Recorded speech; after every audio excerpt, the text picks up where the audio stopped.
The message was brief, almost cryptic.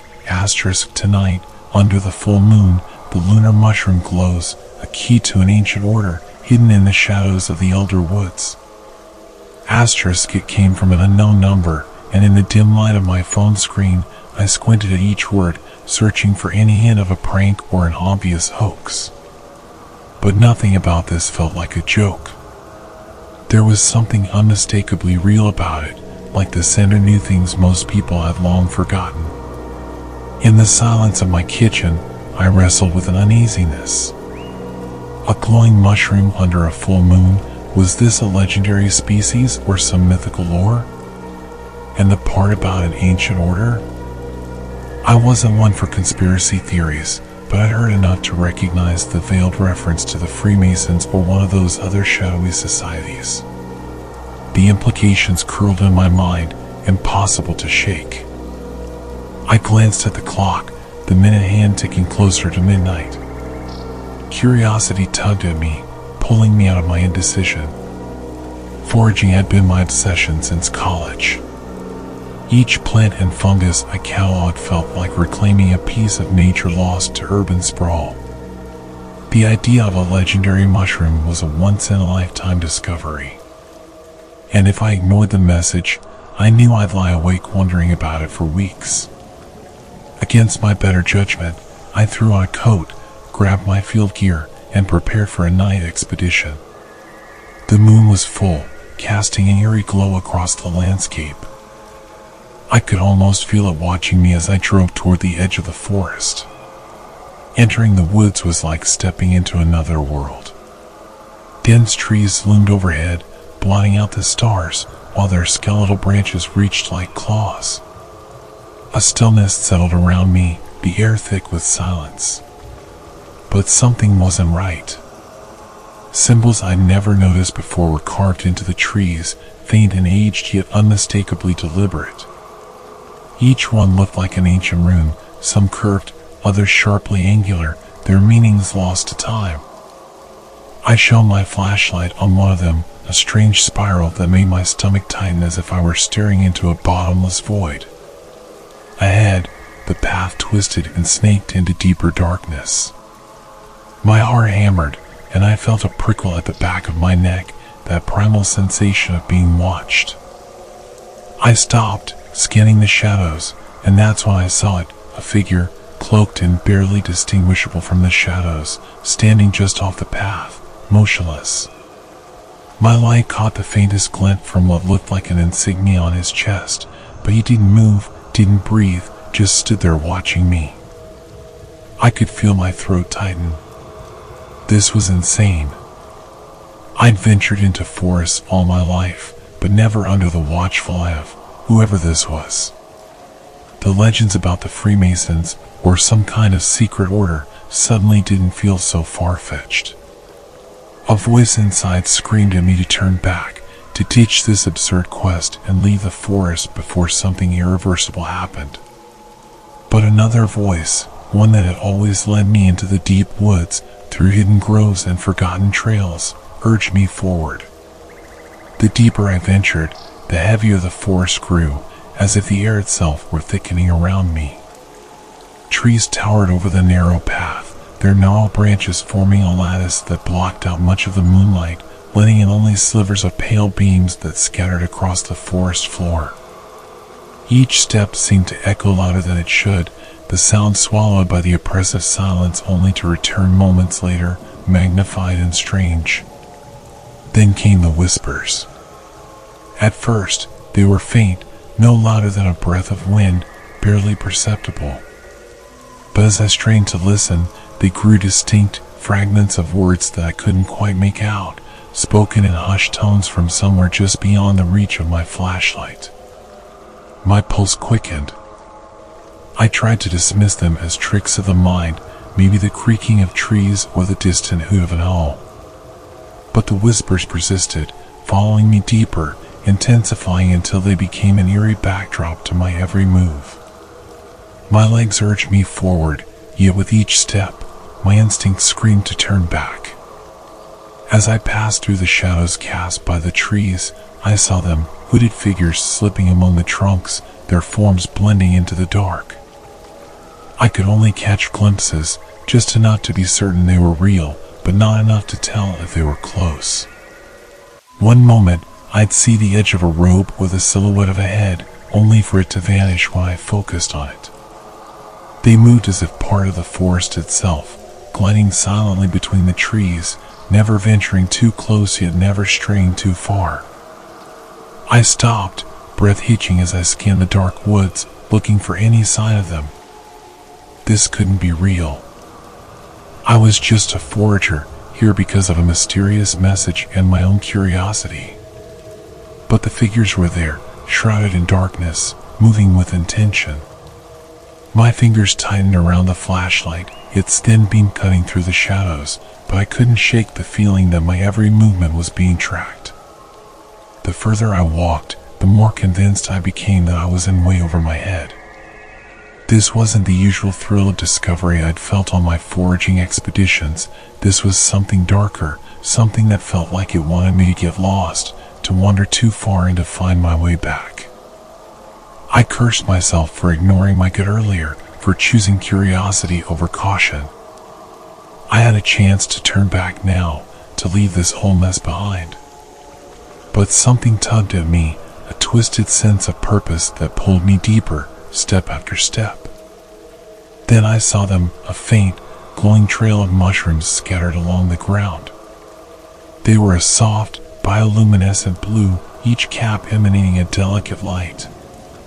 The sight was almost otherworldly, a mesmerizing carpet leading off the path and into the shadows. As I knelt, running my fingers over one of the caps, I felt a shiver. The mushroom's light seemed to pulse slightly under my touch, as if alive and aware. It was beautiful, the kind of discovery any forager would dream of finding. But something about it felt off. The whispering had stopped, replaced by a silence so absolute it pressed down on me, suffocating. A deep dread settled in my bones, cold and unforgiving. The glowing mushrooms seemed to form a path that unmistakably led deeper into the darkness. It was then I realized the trail wasn't something I had stumbled upon. No, it was a lure, a guide meant to lead me further into the forest's depths. I felt eyes on me again, more intense than before, and I knew this was no mere coincidence. It was a trap. I was being drawn into a web, one woven by shadows and silence, and somewhere in that darkness waited the hooded figures, the Freemasons, or whatever ancient order they belonged to. I took a shaky breath, torn between my curiosity and the bone-deep fear that now throbbed within me. I followed the trail, each glowing mushroom leading me deeper into the shadowed depths of the forest.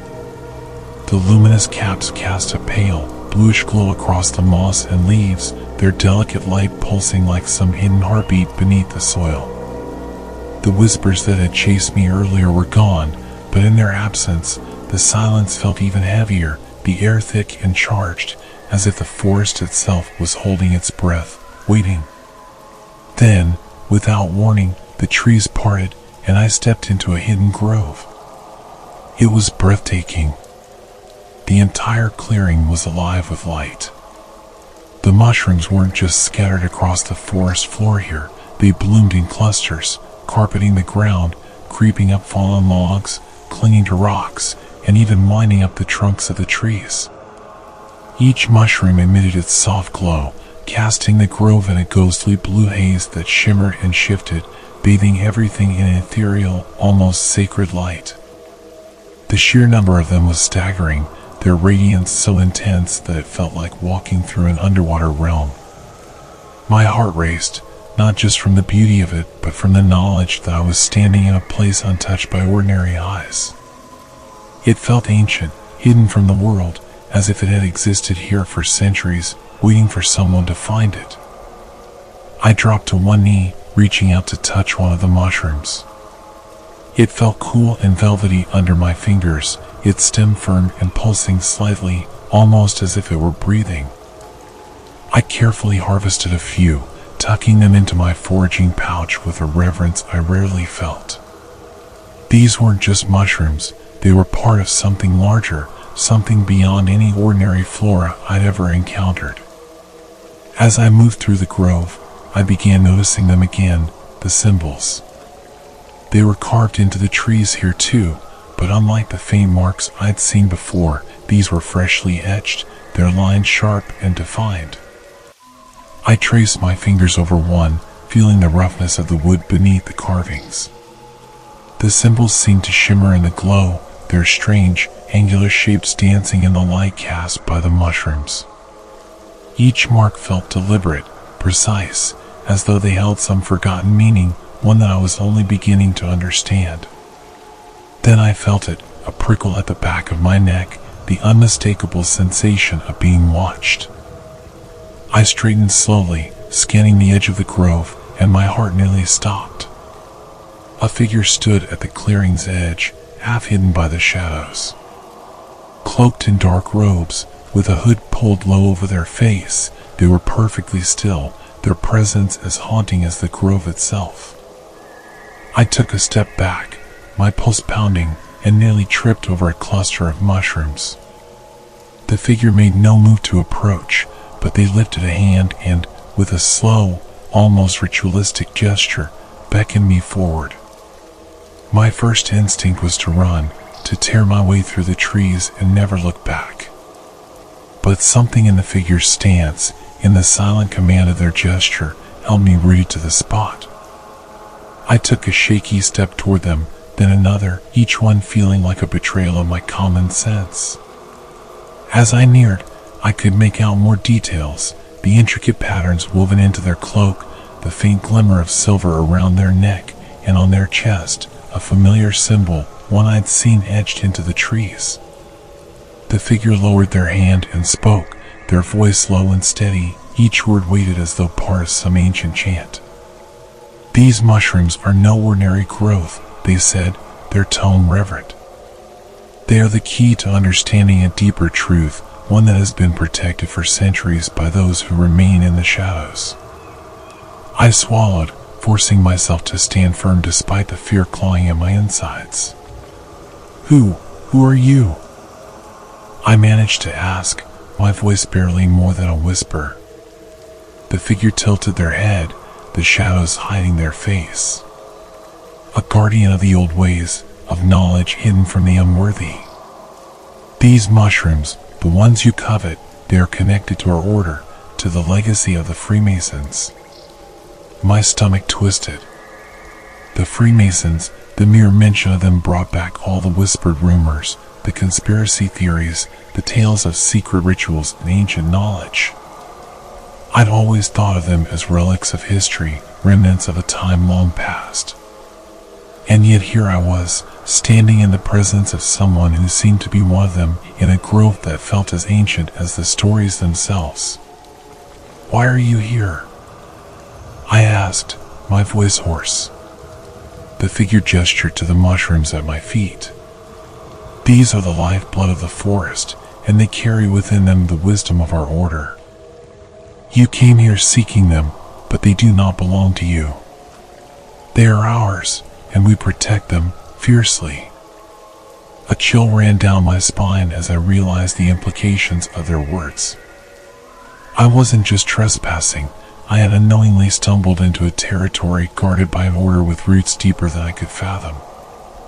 I felt the weight of my foraging pouch against my hip, heavy with the mushrooms I'd harvested. I suddenly felt like a thief, an intruder in a place where I didn't belong. But the allure of the mushrooms, the potential of this discovery, still held a powerful grip on me. "I didn't know," I stammered, unable to meet the figure's gaze. I'm a forager. This is just what I do." I didn't mean to take anything that wasn't. The figure raised a hand, silencing me. "Knowledge is not given freely. You seek understanding, yet you do not know what you ask for. To take from this place is to bind yourself to it, to the secrets that lie within." My hands began to shake as the enormity of what I had stepped into dawned on me. My fascination with the mushrooms, with the strange symbols and the whispered legends, had blinded me to the danger. I had been drawn into a web of secrets far older than I could comprehend, one guarded by people who seemed as much a part of the forest as the trees themselves. The figures' words echoed in my mind, each one sinking deeper, filling me with an overwhelming sense of dread. I wanted to believe that this was just another strange encounter, an experience I could walk away from, forget, and leave behind. But something about the figures' presence, the weight of their words, made me feel trapped, bound to this place and the mysteries it held. The figure turned and, without a word, began to glide through the grove, slipping silently into the deeper shadows beyond. Something about the way they moved, fluid, unhurried, held me in a trance. My feet, almost of their own accord, followed, each step feeling heavier than the last. A part of me screamed to turn back, to abandon this twisted path, but that compulsion, dark and undeniable, pulled me along. The forest seemed to close in around us, the trees growing denser, their branches intertwined like twisted arms, filtering out the moonlight until only the faint, ghostly glow of the mushrooms remained. It was as if we were walking down a passageway, led by some force I couldn't name or see. Every so often, the cloaked figure would glance back, as if to make sure I hadn't veered from the path, but I couldn't have if I tried. The forest had me now, and there was no turning back. Then, up ahead, the trees opened into a larger clearing, surrounded by thick, ancient oaks that seemed to lean inward, towering protectively around the space within. At first, I saw nothing but the faint outline of figures cloaked in dark robes, hoods pulled low, their faces obscured. They were gathered in a tight circle, shoulders hunched, their movements methodical and synchronized, like gears in some ancient, mysterious machine. A faint murmur reached my ears, a low, resonant hum that vibrated through the ground, pulsing like a heartbeat. As I stepped closer, it became clear that it was a chant, each word spoken in a language foreign to me, one that felt as old as the forest itself. The syllables were sharp yet fluid, punctuated with an odd rhythm, rising and falling in waves that seemed to draw energy from the very earth. I watched as they moved in time with the chant, raising their hands to the sky, their voices growing louder with each passing moment, filling the clearing with a presence so tangible it pressed against my skin. I edged forward, just far enough to see the heart of the ritual. At the center of their circle lay a stone altar, worn and cracked, its surface lined with intricate carvings that resembled the symbols I'd seen on the trees. The altar seemed to pulse with an otherworldly light, a pale glow that mirrored the mushrooms but felt sharper, more menacing. Around it, strange artifacts were arranged, ancient-looking chalices, a set of gleaming silver tools, and a carved stone emblem that looked like a compass crossed with a ruler, the unmistakable symbol of the Freemasons. My stomach twisted as I took in the scene, each piece fitting together with an awful clarity.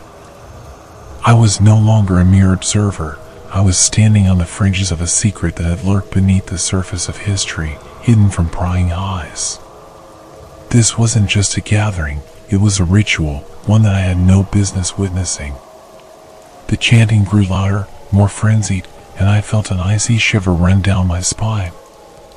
My legs tensed, my mind racing with the thought of fleeing, of slipping back into the shadows and leaving this nightmare behind. But just as I began to inch backward, one of the figures broke from the circle and turned, locking eyes with me. He was taller than the others, his presence commanding, and though his face was hidden in shadow, I could feel the weight of his gaze pierce through me, pinning me in place. The chanting slowed, then faded into silence, and the rest of the group turned to face me, their hoods tilting in unison. I was trapped in their collective gaze, my every nerve on fire, my heart pounding so loudly I could barely hear myself think. The leader took a step forward, his movements measured, almost reverent, as if he were approaching something sacred. "You were called here," he said, his voice deep and resonant, echoing through the clearing. The path you've taken is no accident. The mushrooms, the symbols, they were signs meant to guide you, to bring you here to us. I felt a chill sink into my bones. I wanted to deny it, to laugh off his words as nonsense, but a part of me knew he was right. The message, the strange pull I'd felt, it had been leading me here all along, drawing me into the very heart of something far older, something that had been waiting. I didn't mean to intrude, I stammered, my voice weak, barely a whisper. I was just exploring. I didn't know. The leader stepped closer, his gaze unwavering, filled with a strange intensity. None of us know when we first feel the call. But those who are meant to see, they come, as you have. The circle began to close in around me, their faces hidden but their presence looming. I could feel the weight of their intentions, a mix of reverence and judgment, as if they were weighing my very soul. The leader lifted a hand, his fingers tracing a symbol in the air, one I recognized as the same spiraling rune I'd seen carved into the trees. You were chosen, he said softly, almost to himself, as if he were trying to convince himself as much as he was me. Our order has been bound to these woods for centuries, protectors of secrets too powerful to let slip into the world. And tonight, as the mushrooms glow under the full moon, we seek a connection, a bridge to that ancient wisdom. You are that bridge. A surge of cold terror gripped me as his words sank in. I hadn't been called here to witness something, I'd been summoned to become part of it. The fascination that had drawn me into the woods now felt like a curse, a trap that had closed around me the moment I'd crossed into the grove. I don't understand, I choked out, my voice barely more than a strangled breath. I'm nobody.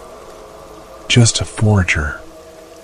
The leader smiled, a glint of something dangerous flashing beneath his hood. Precisely. An ordinary soul, unsullied by the temptations of power, driven by a desire to understand. That is what makes you the perfect vessel. The mushrooms have recognized your spirit, as has the forest. You are one with it, as we are. My knees felt weak, and I fought the urge to back away, though there was nowhere to run. But I don't want this, I whispered, my voice trembling.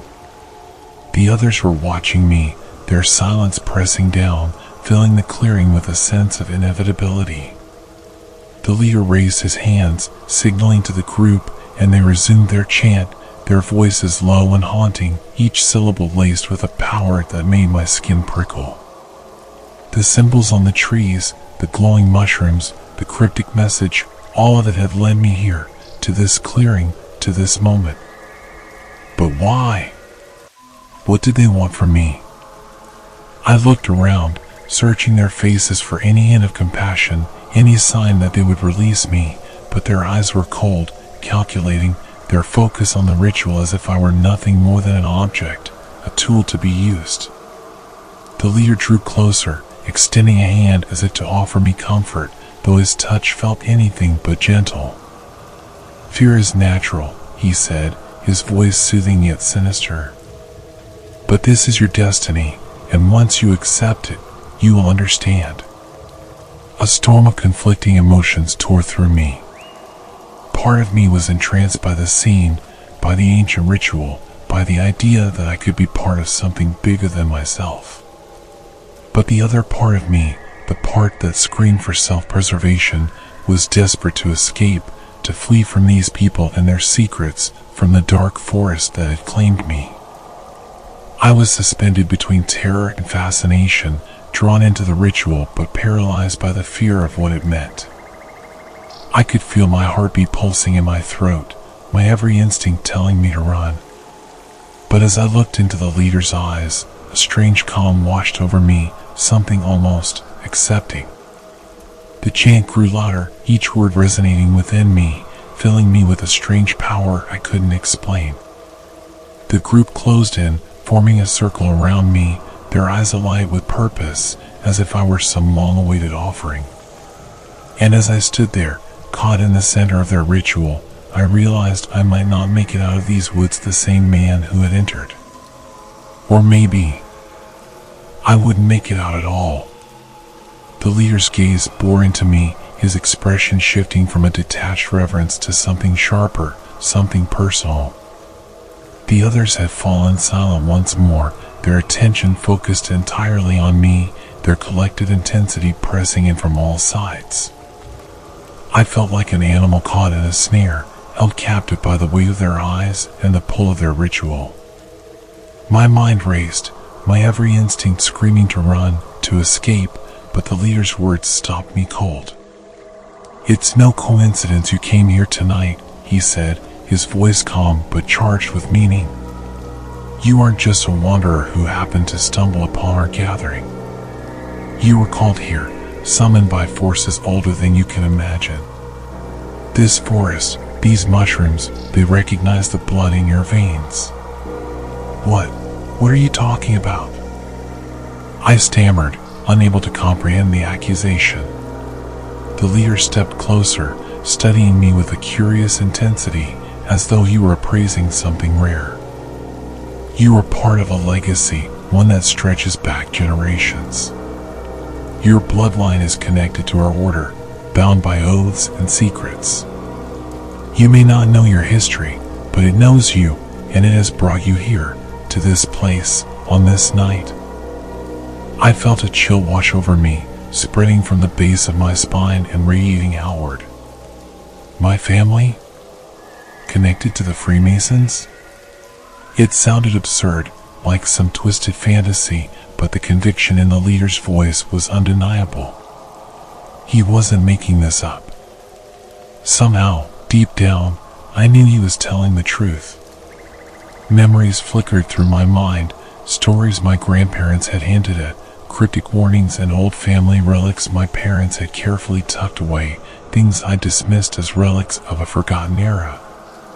But now, in this strange clearing, surrounded by chanting figures and glowing mushrooms, those fragments began to piece together with terrifying clarity. "No," I whispered, shaking my head as if I could somehow dispel his words.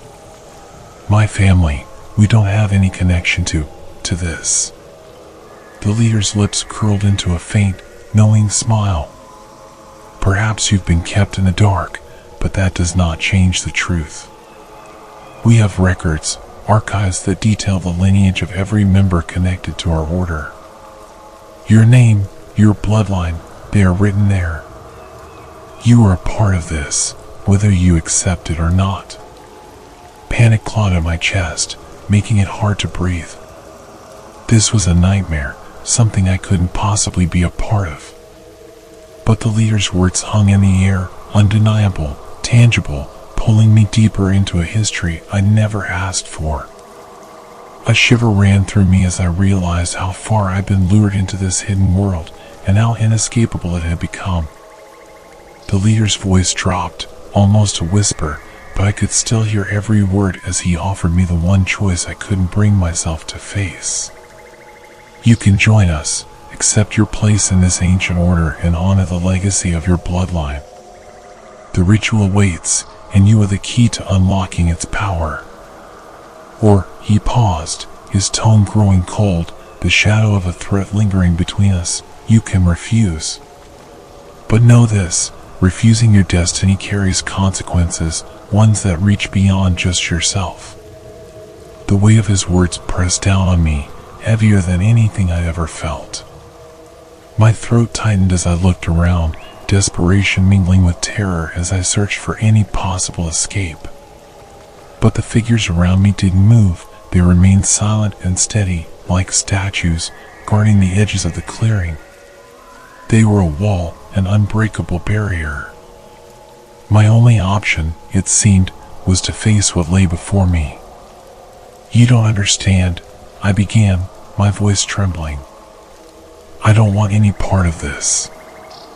I'm just a forager. I came here because I thought," my words trailed off, helpless and hollow.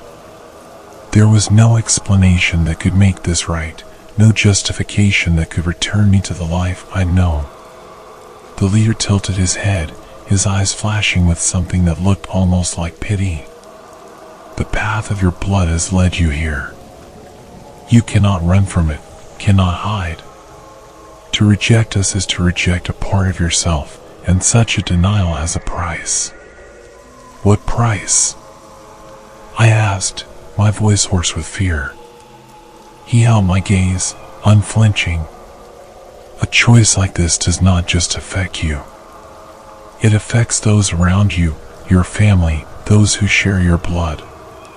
To deny the call of your ancestors is to cut yourself off from them and from the protection that our order provides. You will be vulnerable, exposed to forces you cannot begin to understand. His words sent a fresh wave of fear through me. It wasn't just my life on the line, it was my family's safety, my future, and the unseen forces I'd unknowingly crossed. The figure's words echoed in my head, filling me with a horrible understanding of just how deep I'd already gone. This wasn't a simple matter of turning away. There were real, irreversible consequences attached to every step, every choice. Why me? I asked, my voice barely a whisper. Why tonight? The leader's gaze softened just slightly, a flicker of empathy crossing his face. The mushrooms you've seen, their glow under the full moon signals the time of the ritual, a rare event. Only those with the correct bloodline can harness their power, unlock the secrets they hold. You, Jake, are the vessel, the bridge between the past and the future. Your arrival here has long been foreseen. The others began to chant again, their voices a rhythmic pulse that grew louder, reverberating through the clearing, through me. I could feel the words vibrating in my bones, a deep hum that pulsed in time with my own heartbeat. Every fiber of my being screamed to run, to break free from this twisted fate. But as I tried to move, my limbs felt heavy, rooted in place by the weight of his words, by the inevitability of what lay ahead. My mind raced, my thoughts a chaotic storm of fear, anger, and a terrible, reluctant understanding. I was connected to this, tied to these people and their ancient rites in ways I couldn't explain or accept. But a darker part of me, the part that had always craved something beyond the ordinary, that had led me into this forest in the first place, felt a strange pull, a curiosity as deep as my terror. Will you join us? The leader asked, his voice echoing through the silence. The chanting faded once more, leaving only his question hanging in the air, heavy and final. It wasn't an invitation. It was a command, one that I had no choice but to answer. My mind reeled, torn between the fear of losing myself to this ancient ritual and the terror of what might happen if I refused. I looked around, my eyes darting from one cloaked figure to another, searching their hidden faces for some sign of mercy, some flicker of doubt. But all I found were unwavering eyes, silent and expectant. I opened my mouth, words escaping before I could fully comprehend them. What would happen if I agreed? The leader's lips curved into a faint smile, as if he'd been waiting for that very question. You would become one of us, bound to the order, to the ancient knowledge we protect. You would be given access to secrets long kept from the world, knowledge that would shape you, strengthen you. But it comes with responsibility, and with it, sacrifice. I felt a flicker of curiosity, the same curiosity that had led me into the forest, that had driven me to seek out mysteries no one else cared to find. The leader's words spoke to a hunger I hadn't known I possessed, a desire to be part of something larger, something extraordinary.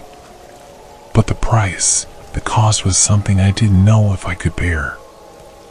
I glanced at the mushrooms glowing softly around me, symbols of the mystery and power this order wielded, and I felt a connection to them, a strange pull that resonated within me.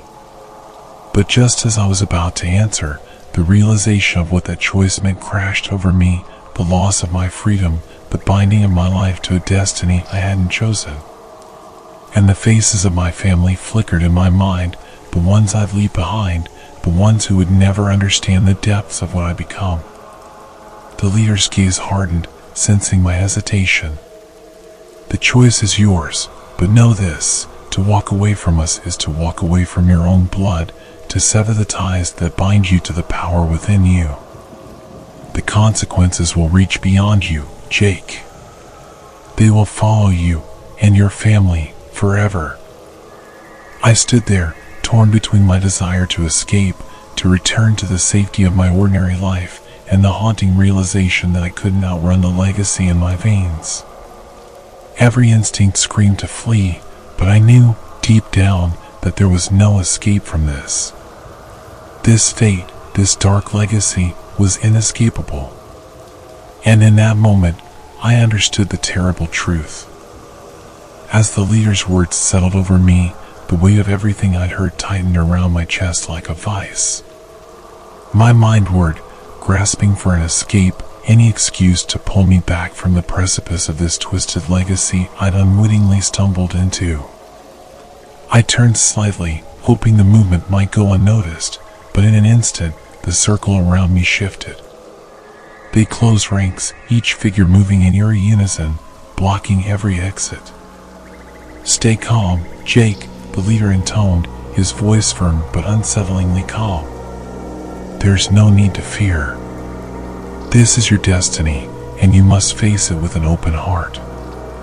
Trying to run will only make it harder." But every cell in my body screamed to resist, to flee from these shadowy figures who claimed to hold my fate in their hands. I took a deep breath, gathering what courage I could muster, and tried to step back again. This time, the group shifted even closer, their cloaks brushing against one another, their faces hidden beneath their hoods, but their presence undeniable. A ripple of frustration surged through me, mingling with my rising panic. "I never wanted any of this," I said, my voice trembling but defiant. "Whatever history my family has with you, it's not my history. I'm not one of you." The leader sighed, his gaze shifting from sternness to something that felt almost like disappointment. "Ah, but your blood says otherwise. The legacy of your ancestors runs in you, Jake, whether you accept it or not. And denying that truth would be a dangerous mistake." I took a step back, my heart pounding so loudly I could barely hear his words. "I'm not part of this," I repeated, more to myself than anyone else.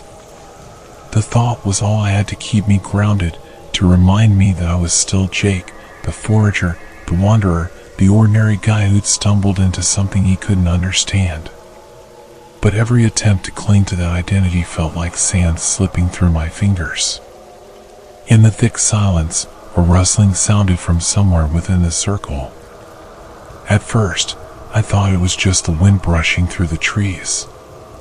But then I caught sight of one of the cloaked figures shifting subtly, the movement barely perceptible, as though they were inching away from the others. I glanced in their direction, trying not to draw attention, but their face was obscured beneath their hood, unreadable. A flash of movement caught my eye again as the figure shifted, almost imperceptibly, to the edge of the circle. My heart leapt. Was this an ally? Someone who didn't share the others' intentions? The possibility felt too fragile to hope for, but I clung to it nonetheless, desperate for any sliver of a way out. As the leader continued speaking, his voice low and hypnotic, I tried to focus on this unknown figure. Perhaps they'd seen the same horror in this ritual, felt the same pull toward freedom that I did. But I couldn't dwell on the idea for too long. The leader's words clawed back my attention. "There are forces beyond your understanding, Jake," he said, his voice growing sharper, tinged with impatience. "And once they are set in motion, they cannot be stopped. It's only through your acceptance of this path that you and your family will be protected." Our order has survived for centuries because we understand the importance of obedience and tradition. My gaze flickered back to the figure at the edge of the group. They stood slightly apart now, their head tilted, as if listening, their stance tense but poised, ready to move. I forced myself to look away, to hide my interest, even as a flicker of hope took root. The leader must have sensed my distraction because he paused, his eyes narrowing, studying me. I fought to keep my expression neutral, my mind scrambling to project nothing but the fear and resistance I knew he wanted to see. "What are you hiding from us, Jake?" the leader asked, his tone carrying an edge of suspicion. He stepped closer, his gaze locked onto me. "There's no use in pretending. If you don't come willingly, we'll make sure you do." As he spoke, a figure to my left moved slightly, their steps almost imperceptible on the forest floor. My heart hammered as I realized it was the same cloaked figure who'd caught my eye. They were moving, slowly, deliberately, toward me, keeping their face hidden beneath their hood. My mind raced with questions. Who was this person? Were they truly an ally, or were they part of some larger deception? But before I could decide whether to trust them, I overheard a quiet conversation between two figures just beyond the edge of the clearing. "If he resists, it will be no different than the others," one of them whispered, his voice hushed but audible in the tense silence. "The ritual must be completed, regardless of his choice." "And the others?" another voice replied, this one colder, more detached. "Do they know what's truly at stake? Or have they, too, been kept in the dark?" There was a pause, a silence heavy with implication. My stomach twisted as I realized what they were saying. This ritual wasn't just about me, it involved others, people who were somehow entangled in the same twisted scheme. And the way they spoke, it sounded like they were discussing expendable pieces on a chessboard, people whose fates could be sacrificed if the ritual demanded it. A surge of anger flared within me. This wasn't about destiny or legacy. This was about power, control, and secrets kept in the shadows. The Freemasons weren't protectors of ancient knowledge, they were manipulators, orchestrating events to serve their own hidden agenda. Before I could fully process the revelation, the figure at the edge of the group moved closer, their hand brushing against mine in a way that felt deliberate. I flinched, but a quiet voice reached my ear, barely more than a whisper. "Trust me," they said, the words laced with urgency. "I'm not like the others. I can help you, but you must do exactly as I say." My mind whirled, doubt and hope colliding. Could I trust this stranger? They claimed to be different, but in this place, surrounded by shadows and deceit, how could I know who to believe? Still, as I looked into their hooded face, something about their presence felt steady, grounded, in stark contrast to the cold calculation I saw in the leader and his followers. "What do you want from me?" I whispered back, my voice thick with desperation. "Not here," they replied quickly, casting a glance at the others. "But when the time comes, I'll create a distraction. That will be your chance to escape." I swallowed hard, my heart pounding at the prospect of freedom. But even as hope flickered to life within me, doubt gnawed at its edges. What if this was all part of the ritual, some twisted test of loyalty designed to manipulate me into playing along? The leader's voice broke through my thoughts, his tone hardening as he addressed the group. "It's time," he announced, his gaze sweeping over the assembly. "We cannot delay any longer. Jake's bloodline has been marked for this moment, and we must see it through." Panic surged within me as the figures around me raised their hands in unison, their movements deliberate and rehearsed. My ally shifted subtly, signaling to me with a barely perceptible nod. The others seemed oblivious, focused on the ritual, their eyes trained on the leader. "Remember," my ally murmured, their voice tight with urgency. "Wait for my signal, then follow me. Don't look back." I nodded, barely able to breathe as the leader began to speak again, his words flowing in that strange, ancient language I'd heard earlier. The chant grew louder, filling the clearing with a reverberating hum that seemed to echo from the trees themselves. The air felt charged, heavy with an energy that crackled against my skin, heightening every nerve, every instinct.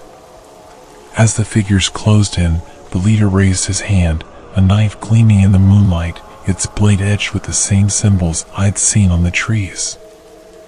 I froze, terror clawing at my throat as the reality of the ritual sank in. This was no symbolic ceremony. They intended to draw blood, to bind me irrevocably to their cause. But just as the leader raised the blade, a sharp noise cut through the clearing, startling the assembly. My ally seized the moment, grabbing my arm and pulling me away from the group with surprising strength. "Now!" they hissed, urging me into motion. I stumbled forward, my legs numb with fear, barely keeping pace as we tore through the undergrowth, slipping past the figures who shouted in confusion. My heart raced, adrenaline surging as we sprinted through the forest, the trees a blur around us. I could hear the others behind us, their footsteps pounding as they pursued, their voices shouting in that eerie, rhythmic language that echoed through the woods. "Keep moving," my ally urged, their grip firm on my arm, pulling me onward through the shadows. I could barely see, my vision blurred with panic, but I focused on their presence beside me, the only solid thing in a world gone mad.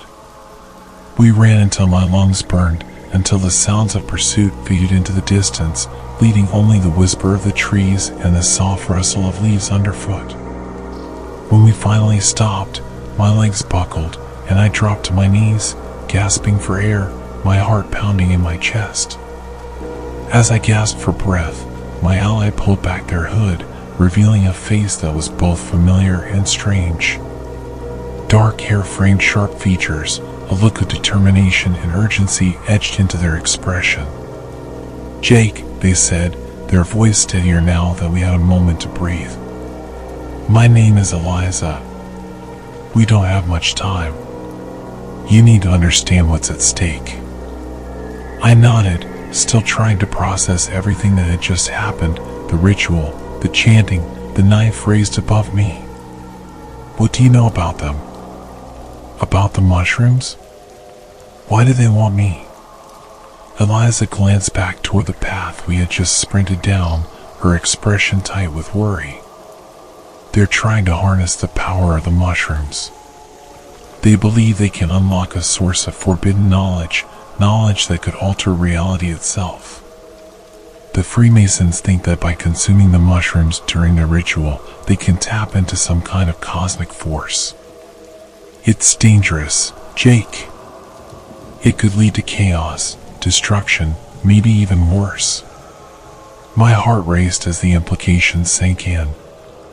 The mushrooms were more than just glowing fungi in the forest. They were keys to something far greater, something that could reshape the world as I knew it. "And you? What's your role in all this?" I asked, suspicion creeping into my voice. "Why did you help me?"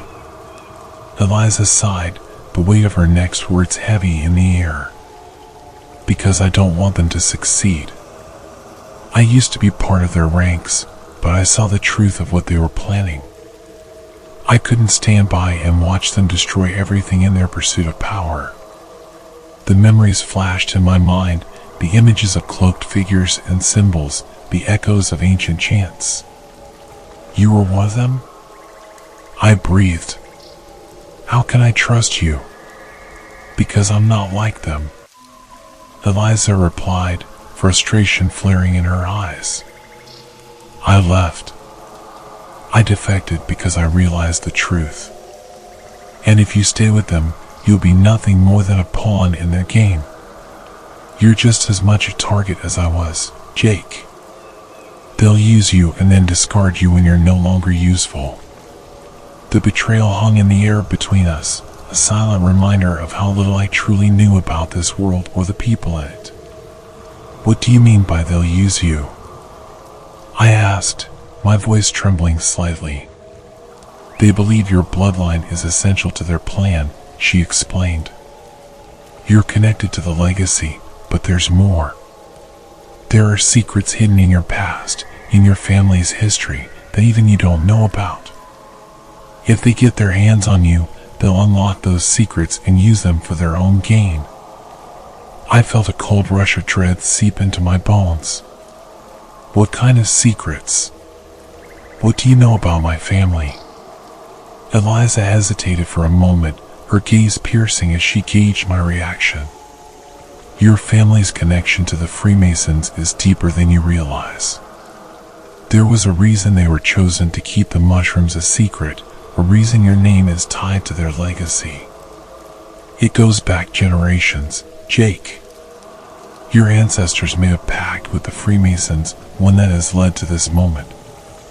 They believed they were protecting something, but in reality, they bound your fate to theirs. I could feel the ground beneath me shift, the weight of my heritage crashing over me like a tidal wave. You're saying my family is complicit in this? Yes, she said, her voice low and urgent. But there's more. There's a traitor among the Freemasons, a member who has doubts about the ritual and their ultimate goal. If we can find them, they might help us stop this before it goes too far. Who is it? I asked, my heart racing. The idea of aligning with a traitor felt dangerous, but it was also a glimmer of hope in the midst of chaos.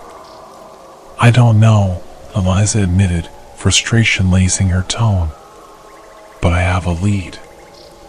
I overheard a conversation before I left. There's a member who's been acting suspiciously, someone who seems to have knowledge of their plans but doesn't agree with them. If we can find this person, they could provide us the information we need to disrupt the ritual. The moral dilemma weighed heavily on me. Here I was, thrust into a world of shadows and secrets, trying to figure out whom I could trust. Aligning with Eliza felt like a leap of faith, but going back to the Freemasons felt like signing my own death warrant. And if we find this traitor, what then? I asked, my voice hoarse with uncertainty. What do we do? How do we stop them? Eliza leaned in closer, her voice low and intense. We exposed their plans. We reveal the truth about the ritual and the mushrooms. If we can make the others see the danger, maybe we can turn them against their leaders. If we can stop the ritual, we can break the hold they have over you and your family. And if it doesn't work? I asked, a tremor in my voice. What if we end up caught in their web? Eliza's gaze softened slightly. Then we fight. We fight back. I won't let them take you, Jake. I won't let them use you to unleash a power that should never see the light of day. Her determination sparked something within me, a flicker of courage that pushed aside my fear. I nodded, taking a deep breath to steady myself. Okay. We find the traitor and figure out how to stop them. Good, Eliza said, a glimmer of hope shining in her eyes. But we need to be careful. We can't let the Freemasons know what we're up to. They'll be watching, always watching. We need to be smarter than they are. As we formulated a plan, a sense of purpose filled the air between us. I could feel the weight of the choices I was about to make, the potential consequences that hung over my head like a storm cloud. But for the first time since I'd set foot in this forest, I felt like I had a chance to reclaim my life. We moved cautiously, retracing our steps back toward the clearing where the Freemasons had gathered, knowing that the stakes had never been higher. The shadows loomed larger, and the air felt thick with tension as we approached the outskirts of the grove. Remember, Eliza whispered, her voice barely above a breath. "Stay close to me.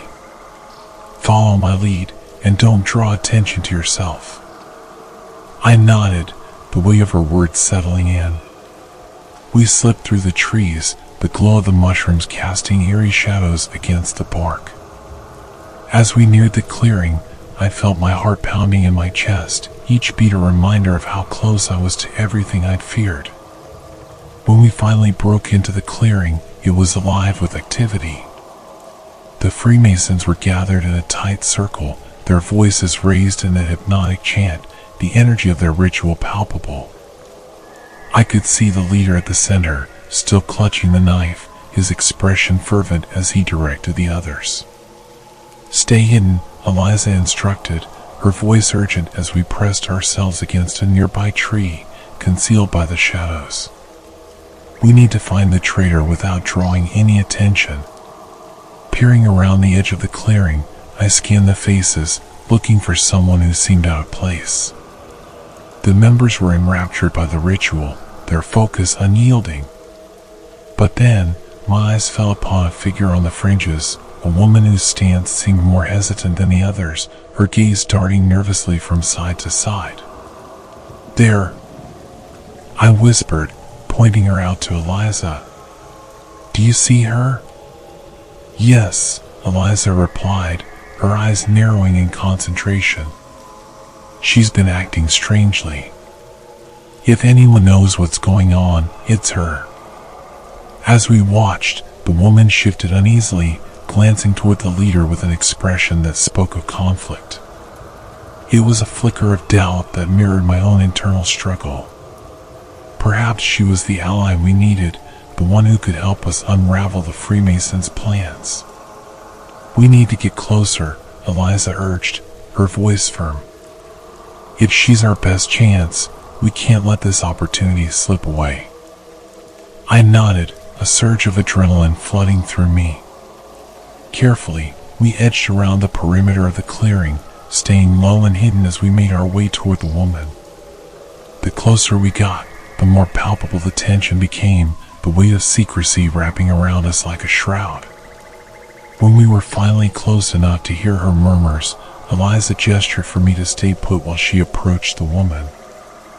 I watched anxiously as Eliza leaned in, speaking softly, her words barely audible over the chanting. "Hey," Eliza said, her voice low but firm. "We need to talk." The woman's eyes widened, a flicker of recognition crossing her face. "Who are you?" she replied, glancing nervously at the group. "You shouldn't be here." "I know," Eliza replied, urgency creeping into her tone. "But we have to get you out of here. There's a plan, a ritual they want to complete. It's not safe for you, not for any of us." The woman hesitated, her eyes darting back to the leader, whose voice had begun to rise in intensity. "You don't understand," she whispered, her voice trembling. "If they see me talking to you, they won." Eliza interrupted.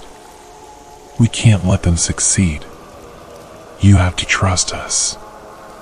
We know what they're planning." A flicker of hesitation crossed the woman's face, and for a moment I feared she might turn away, retreating back into the shadows of their ranks. But then, she took a deep breath, and her shoulders squared with resolve. "I want to help," she said, her voice steadying. "I don't agree with what they're doing. I've seen too much. If they succeed, it will change everything." Relief washed over me, a light breaking through the oppressive atmosphere. "What do we do?" I asked, my voice low but firm. The woman glanced toward the leader, her eyes filled with fear and determination. "We need to disrupt the ritual. If we can create a distraction, we might be able to turn the others against him." "Then we do it," Eliza said, her voice resolute. "We create a diversion, and when they're distracted, we make our escape." As the three of us huddled close, our plans began to form, fueled by desperation and urgency. The chanting intensified, and I could feel the air growing thicker, charged with energy, the ritual drawing closer to its climax. Each word spoken by the leader sent shivers down my spine, a reminder of the power they sought to wield. In that moment, I realized the weight of the decisions before me. I had a choice to align with Eliza and this newfound ally, or to step back and let the Freemasons' ambitions unfold without interference. But as I looked at the two women beside me, determination flickering in their eyes, I knew what I had to do. We would fight back. Together.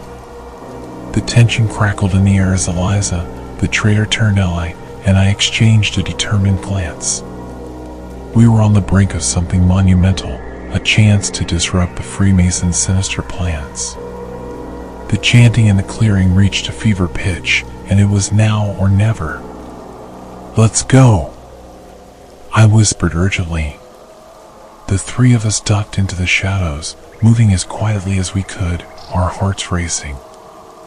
I could feel the pulse of the forest around us, the trees seeming to whisper secrets, warning us of the dangers lurking just out of sight. As we broke through the edge of the clearing, the sound of the chanting faded slightly, but the air still felt charged, alive with the energy of the ritual. I glanced back, and for a moment, the sight of the cloaked figures dancing around the flickering fire sent a chill down my spine. They were committed, relentless, and they would not let us escape easily. "Over here," Eliza urged, leading us toward a narrow path that snaked through the underbrush. We plunged into the depths of the forest, adrenaline fueling our flight. The darkness enveloped us, and every crack of a twig or rustle of leaves felt amplified in the stillness, the weight of the night pressing down on us.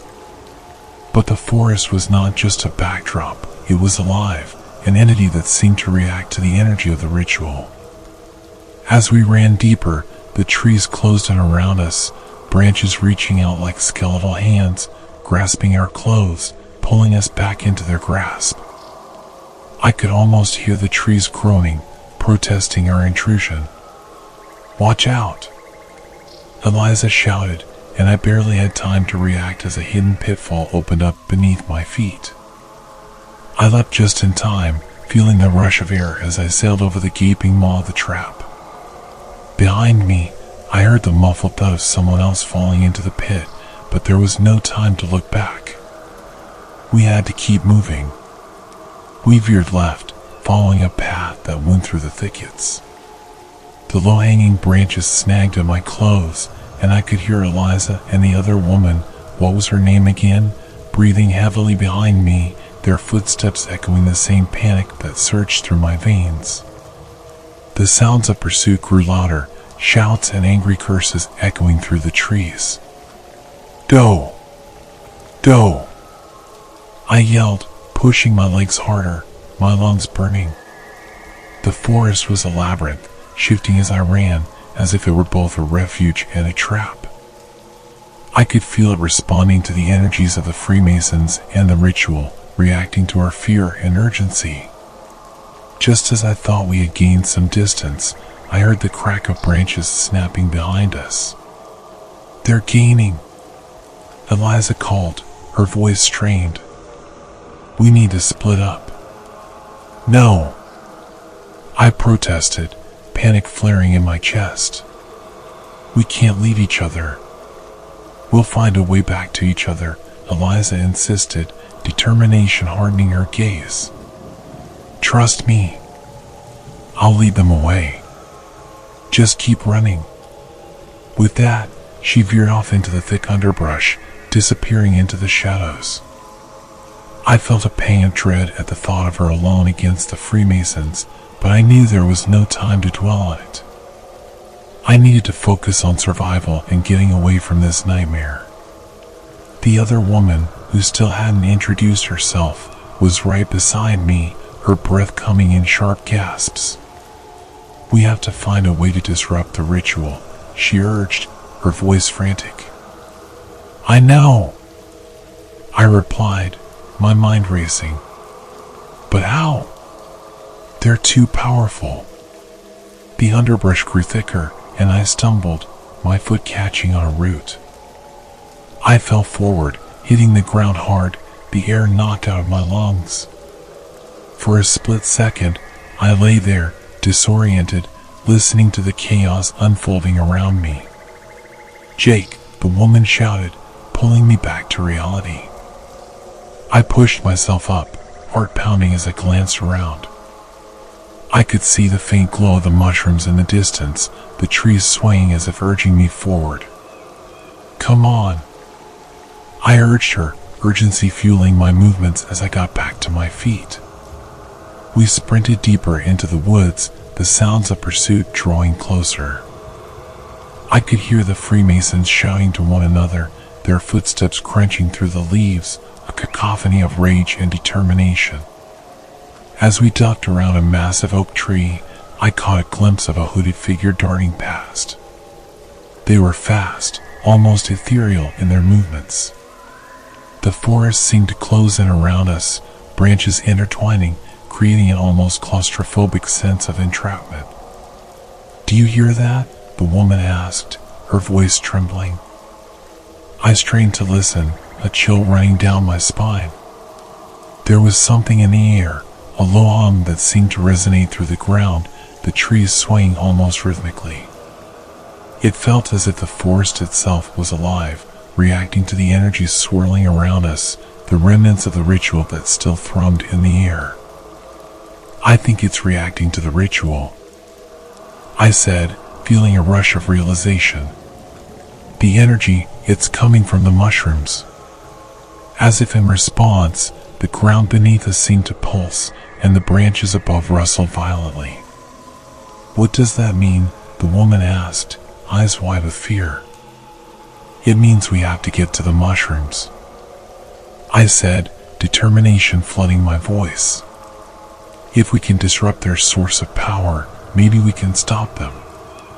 With newfound resolve, we forged ahead, dodging traps and narrow paths, all while trying to stay one step ahead of our pursuers. My heart raced with the knowledge that we were racing against time, each moment bringing us closer to either salvation or doom. But the forest was not done with us yet. As we neared the grove of luminescent mushrooms, I could feel the ground shift beneath my feet. It was as if the land was aligning itself with the energies of the ritual, pulling us closer to its heart, urging us to unlock its secrets. We burst into a small clearing, and there it was, the grove. The mushrooms glowed with an eerie luminescence, casting an ethereal light that danced against the dark backdrop of the trees. The energy was overwhelming, a torrent of power that felt almost intoxicating. "Jake," the woman gasped, her eyes wide with wonder. "This is incredible." But before I could respond, I heard the shouts of the Freemasons echoing behind us, closer than ever. "We have to make it count," I said, urgency flooding my voice. With a deep breath, I stepped forward, feeling the energy of the mushrooms pulse through me. It was a connection, a bond that seemed to reach back through the ages, intertwining with the very essence of my being. The Freemasons were closing in. I could hear their footsteps growing louder, their shouts filling the air as they realized we had made it to the grove. Panic surged through me, but I pushed it aside, focusing on the mushrooms, on their power. "Help me," I shouted, turning to the woman. "We need to channel this energy." She nodded, her face set with determination. Together, we reached out to the mushrooms, placing our hands on the cool earth surrounding them. I felt the energy surge through us, wild and chaotic, connecting us to the land and the ritual that had brought us here. And in that moment, everything shifted. The grove pulsed with light, the energy growing stronger, enveloping us in a cocoon of luminescence. I could feel the connection deepening, as if the forest itself was responding to our presence. "Jake," the woman shouted, panic lacing her voice. "They're here." I glanced back and saw the Freemasons pouring into the clearing, their eyes wild with rage and desperation. "What have you done?" the leader shouted, his voice booming. "You can't control it." But I wasn't trying to control it, I was trying to free it. As the energy surged around us, I could feel the weight of my family's legacy pressing down on me, the history that tied me to this land. With a burst of strength, I focused on the mushrooms, channeling the energy toward the Freemasons, hoping to disrupt their connection to the power they sought. The light brightened, engulfing the clearing in a blinding flash. Screams erupted from the Freemasons as the energy surged, a wave of chaos crashing through their ranks. The glow of the mushrooms seemed to pulse with life, their luminescence becoming a beacon of power that shifted the very fabric of reality around us. As the Freemasons stumbled back, the forest itself seemed to come alive, the trees shaking violently as if protesting against the dark ambitions of the order. I could feel the connection deepening, the forest responding to the energy unleashed in the clearing. "Keep going," the woman urged, her voice barely audible over the chaos. "We can't let them take control." I nodded, determination surging through me as I focused on the mushrooms, the pulse of the land guiding my actions. With every ounce of strength, I pushed the energy outward, channeling it back toward the Freemasons, hoping to break their hold over the ritual. The light erupted, a brilliant explosion of color that illuminated the entire grove. I could see the Freemasons stumbling back, their faces a mixture of fear and disbelief. And then it happened, the energy surged, enveloping the clearing in a blinding flash. The mushrooms pulsed with life, the forest vibrating with the power unleashed by our actions. In that moment, I felt a surge of triumph. We were not just fighting against the Freemasons, we were fighting for the very soul of the land, the secrets that had been hidden for centuries.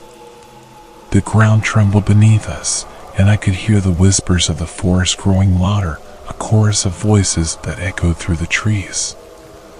As the energy swirled around us, I knew we were on the brink of something monumental, a turning point that could change everything. And as the Freemasons recoiled, I felt a flicker of hope, a chance to reclaim the power that was rightfully ours. The blinding light of the grove pulsed around us, enveloping the clearing in a surreal glow.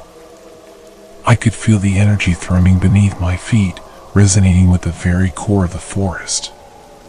It was as if the land itself was alive, awakening to the chaos we had unleashed upon it.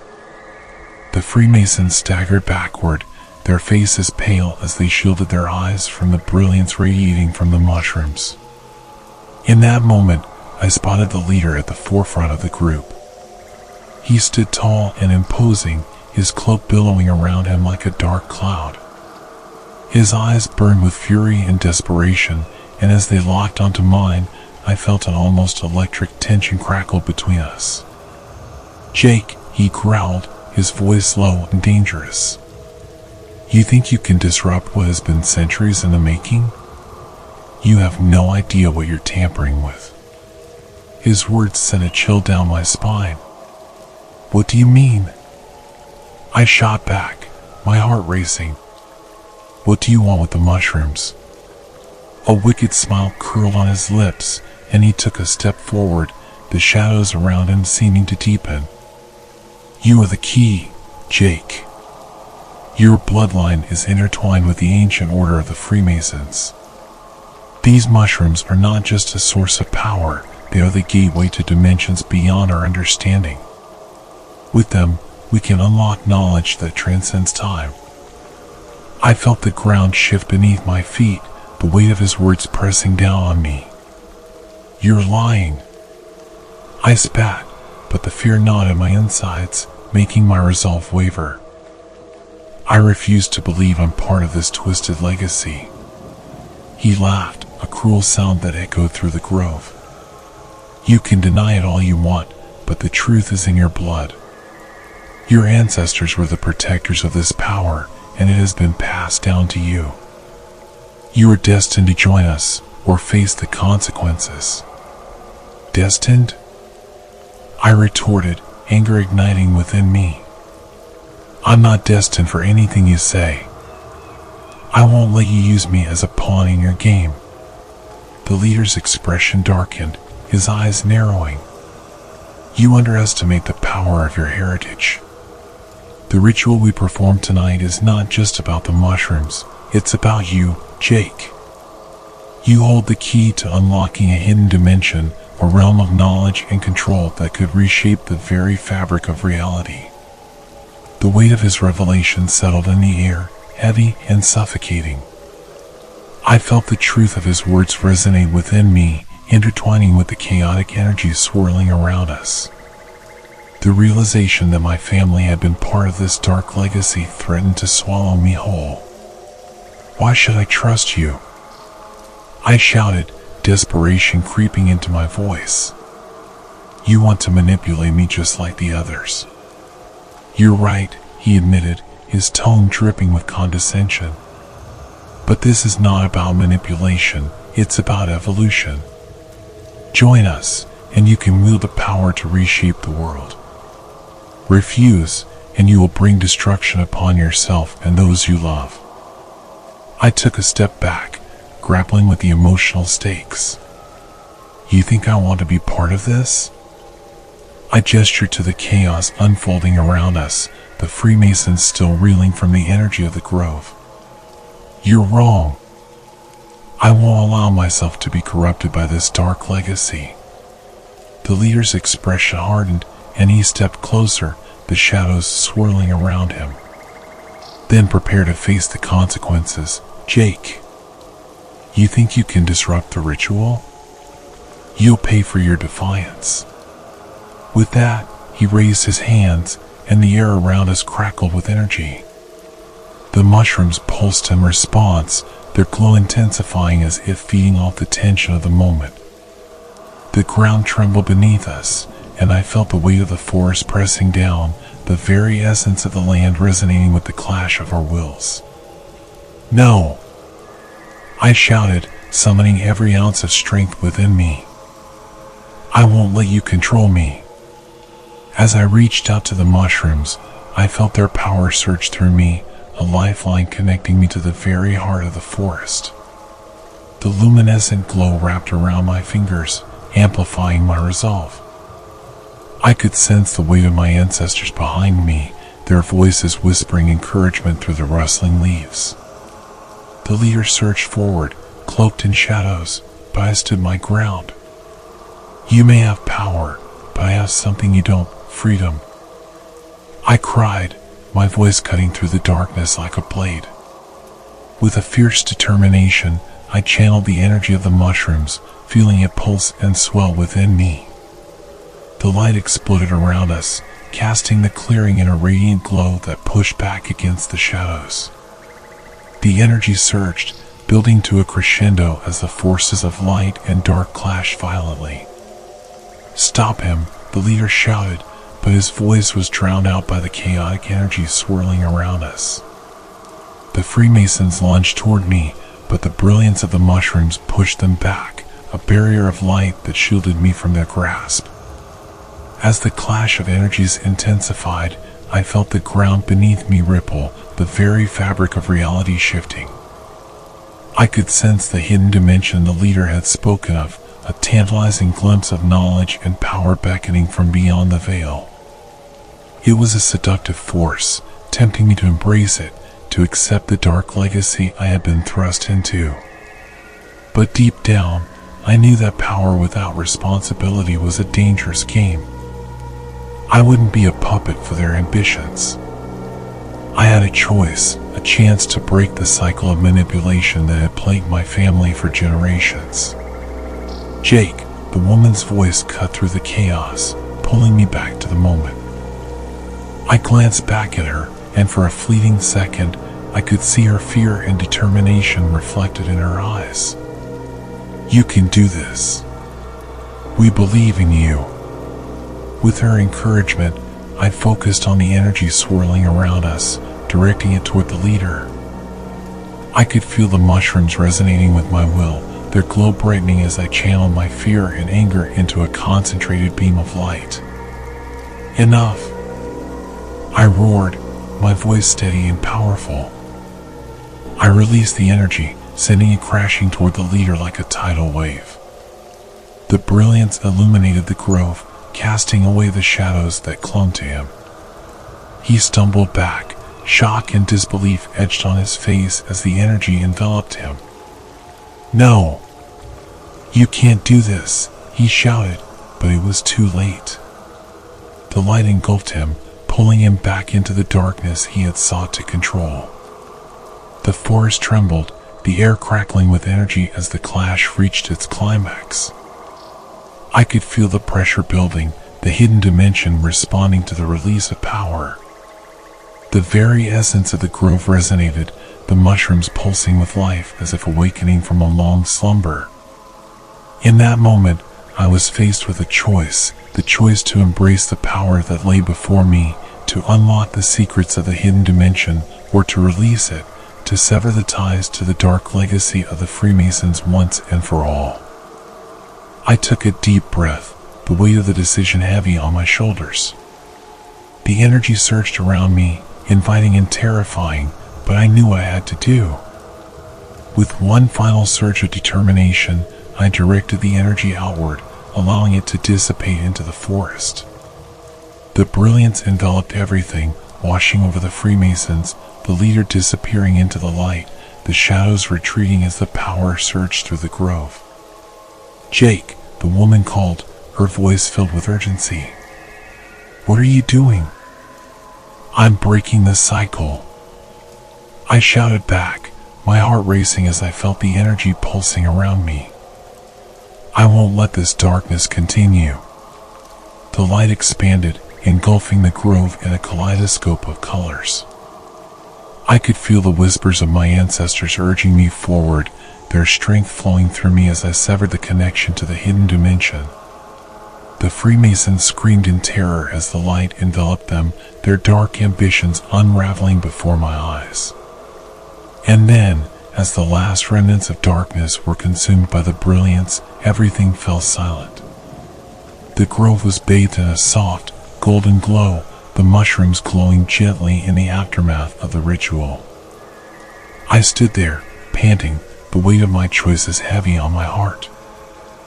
I had faced the darkness and emerged victorious, but at what cost?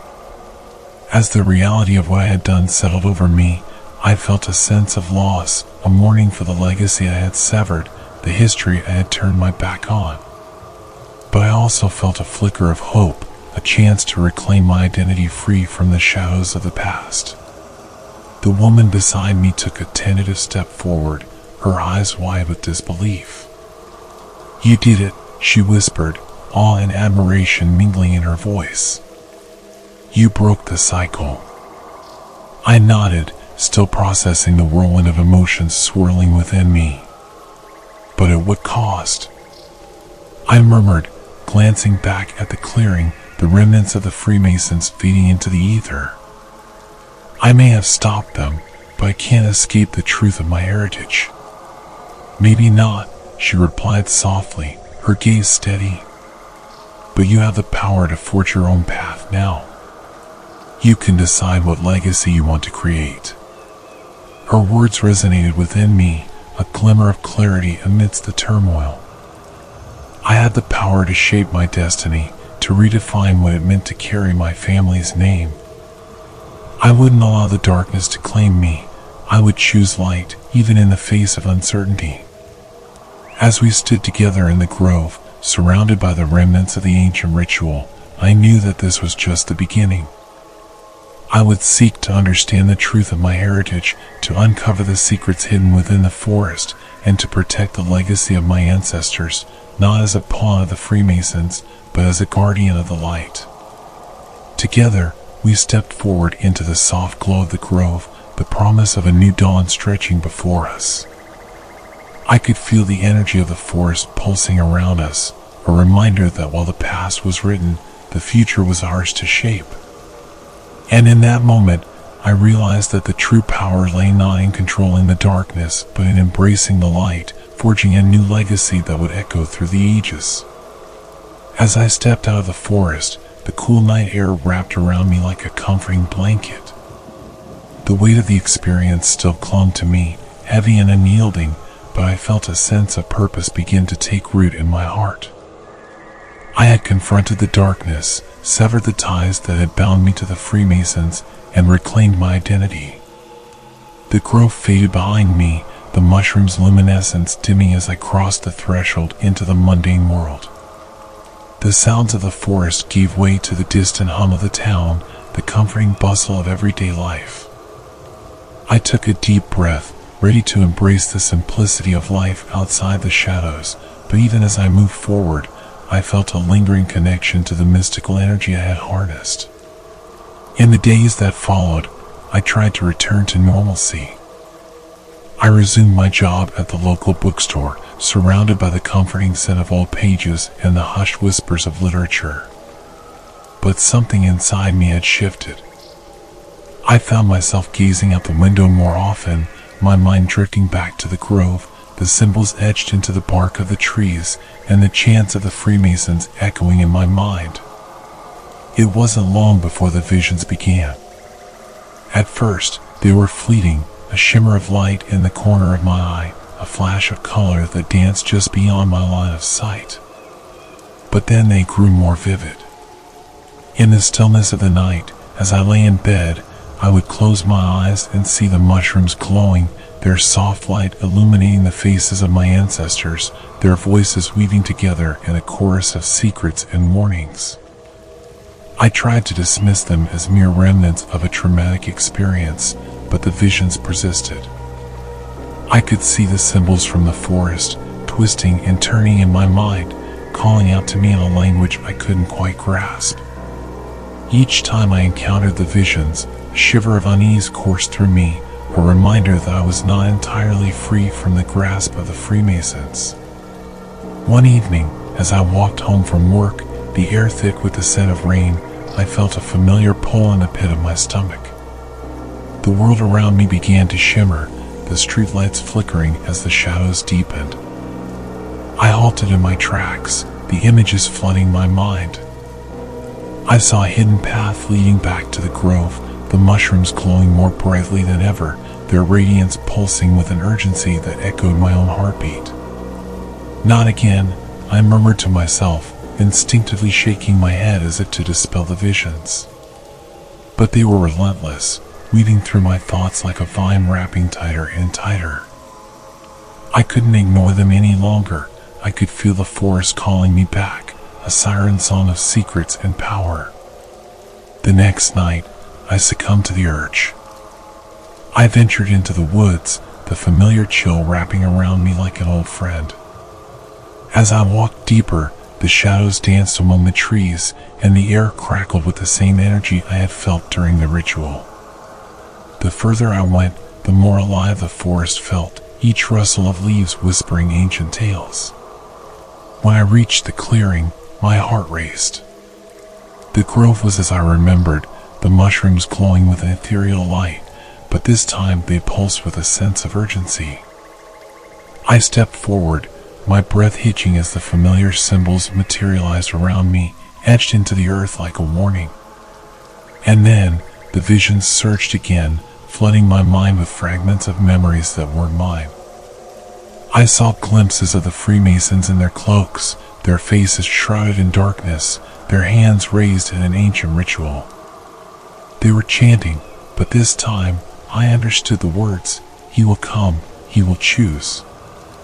Choose what? I gasped, the weight of their intentions crashing over me.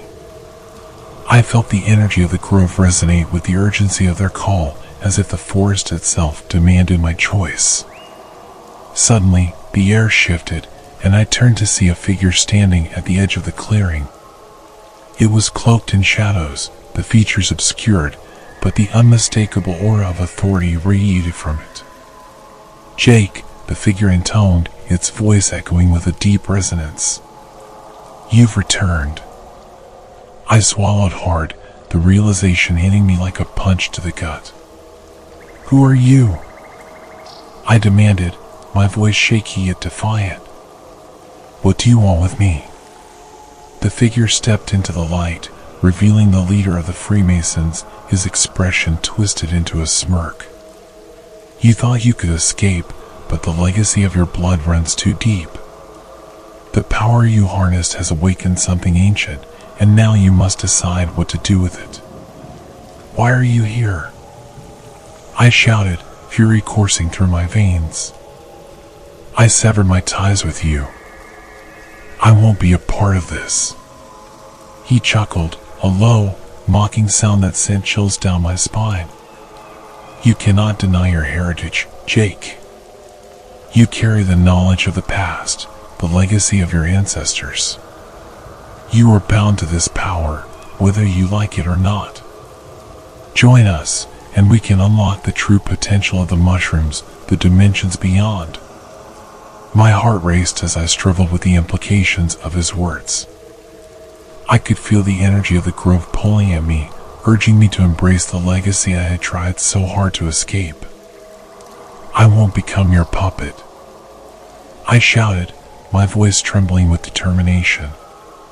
"Very well," he replied, his smile turning sinister. "But know this, you cannot run from your fate. The Freemasons will always be watching, Jake. The visions will never fade, the power will never wane. You may have won this battle, but the war is far from over." With that, he stepped back into the shadows, disappearing from sight as the energy of the grove surged around me. I stood alone, my heart pounding as the implications of his words sank in. The visions would haunt me, the pull of the mushrooms would remain, and the Freemasons were still out there, lurking in the shadows, waiting for the moment to reclaim what they believed was theirs. As I stood in the clearing, the glow of the mushrooms casting an otherworldly light, I realized that my journey was just beginning. I had escaped their grasp, but the legacy of my family was now intertwined with the fate of the forest, the knowledge hidden within the mushrooms, and the secrets waiting to be unveiled. I took a deep breath, a mixture of fear and determination coursing through me. Whatever lay ahead, I would face it head on. I would embrace the light I had fought for, even as the shadows threatened to reclaim me. The battle for my identity, my legacy, had only just begun, and I was ready to forge a new path, one that would ensure the darkness would never rise again. But as I turned to leave the grove, a sudden chill swept through the air, and I couldn't shake the feeling that the shadows were watching, waiting for the moment to strike. I was forever changed, but the journey I had begun was still rife with secrets, challenges, and an uncertain future. The Freemasons were not done with me yet, and I had to be ready for whatever came next. With the glow of the grove fading behind me, I stepped back into the mundane world, fully aware that I had merely scratched the surface of the truth. I was a guardian now, burdened by knowledge and chased by shadows, but I would not back down. My legacy was my own to shape, and I would fight to protect it, even as the darkness loomed just beyond my reach.